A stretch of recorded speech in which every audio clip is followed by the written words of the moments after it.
The overall goal of this procedure is to detect and track reversal of the apoptotic cell death process in cultured cells by live cell microscopy. Healthy cells spread on the substrate and contain tubular filamentous mitochondria around the nucleus. However, when cells commit suicide through apoptosis, the dying cells display unique morphological features.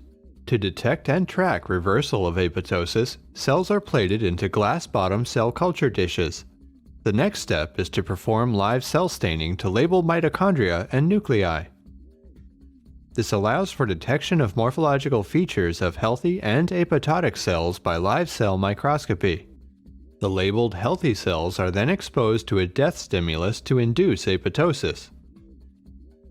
When apoptosis is detected, the dying cells are washed and then incubated with fresh cell culture medium to allow cell recovery. Live cell imaging is used to detect and track reversal of apoptosis and its consequences such as cell repairing and survival as shown by cell morphological recovery and migration respectively. Apoptosis is a type of programmed cell death that plays an essential role to eliminate unwanted or dangerous cells in our body. This cell-synthesis process is generally assumed to be irreversible because once it has started, cells die shortly afterward.